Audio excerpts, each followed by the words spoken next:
Hello po, greetings mga kababayan. Karinawan sa mga oras na ito, saan man kayo naroroon, kayo ay nasa mabuting kalagayan.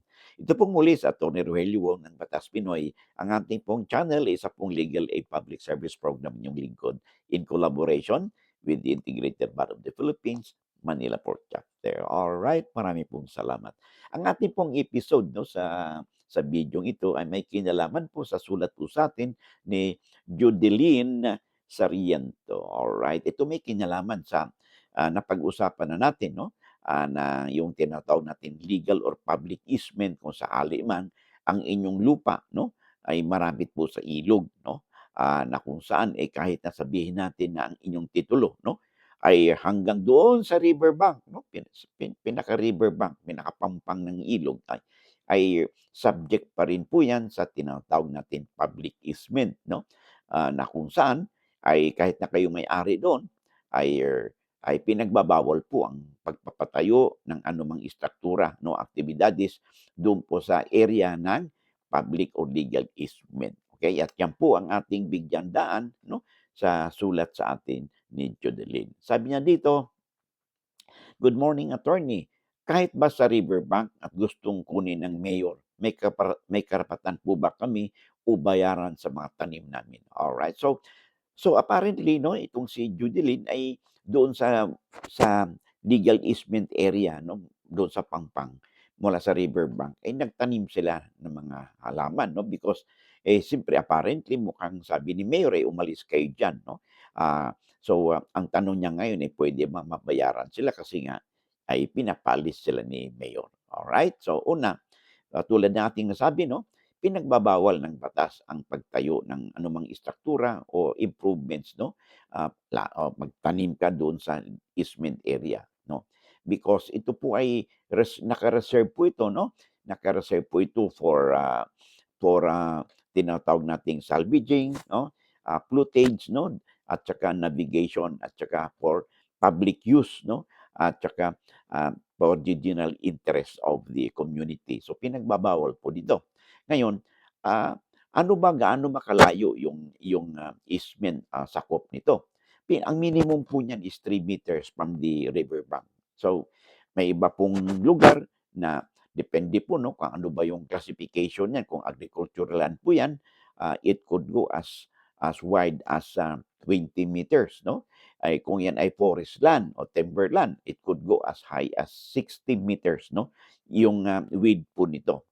So i-check po ninyo, but normally kung ito po ay ordinarily nasa ilog at ito ay nasa tinatawag nating rural land 'no, ang minimum easement po diyan mula sa Pangpang ay tinatawag nating 3 meters ang duwag po nito.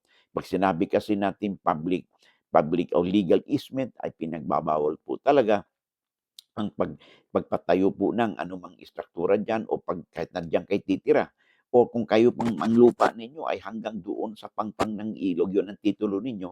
Yung iba kasi pagka alam nila nagpa-survey sila, yung kanilang boundary ay mula doon sa pangpang ng ilog, okay?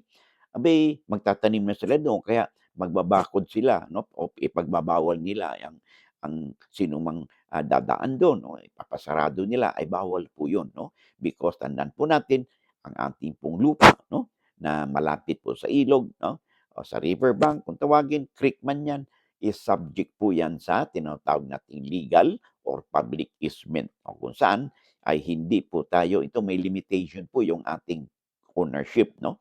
So that means, yung kasi 'pag owner kasi tayo, we have the right to use, 'di ba?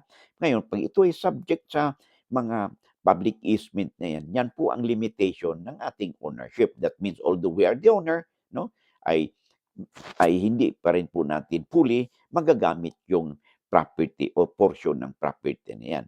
And the sad story is that kahit na hindi tayo makagamit, kasi ang ownership ninyo hanggang doon sa pampang, 'di ba? Ay obligado pa rin tayong magbayad ng amilyar 'no? Because bakit? Sabi niya, "Unfair naman 'yun." Hindi naman tayo nakinabang do'n. Unfair nga 'yun, pero 'yan po kasi sabi ng batas, 'di ba?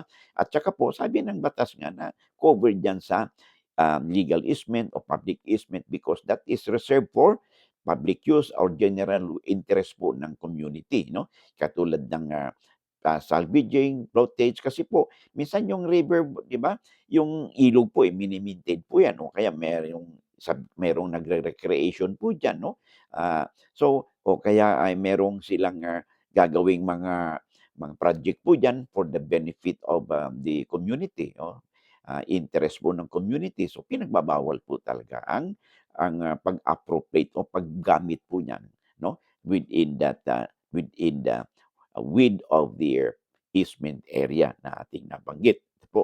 Ay ito po ay isang-ayon din 'no, sa provision po ng ating, tinatawag nating the Water Code of the Philippines 'no, tsaka po ayon din po 'yan sa ating existing provision po ng ating, Civil Code 'no, particularly Article, 638 ng ating Civil Code na kung saan it says there, and I quote, okay, "The banks of rivers and streams, even in case they are of private ownership 'no, are subject throughout the entire length and within the zone of 3 meters, okay, long their margins to the easement of public use in general interest of navigation, floatage, fishing, and salvaging." So yun po ang kadahilanan ng batas, 'no?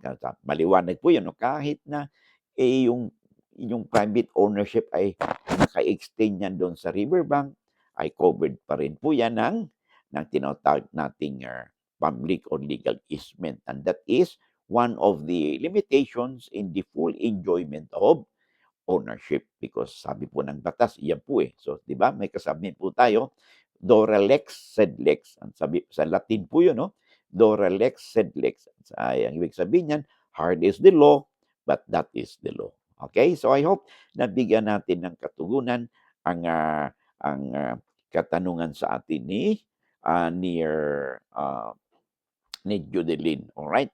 So, okay bago tayo magpatuloy, I would like to announce 'no, meron na po tayong, account sa Facebook. So, you could follow me there.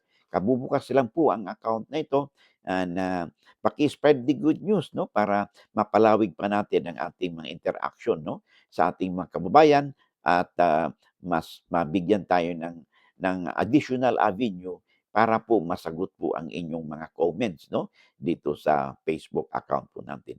Sa mga subscribers po naman natin, mga viewers at sharers po natin, mga likers 'no, especially yung hindi po nag-skip ng ads. Thank you very much sa walang humpay na pagsuporta po ninyo sa ating channel.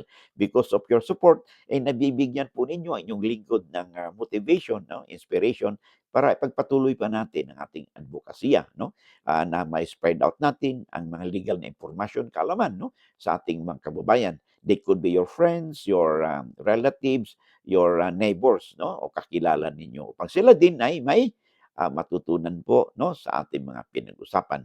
Sabi nga natin ay lamang na ang may alam sa batas. Hanggang dito muna tayo and I hope to see you again in the next video po natin. Bye-bye. God bless.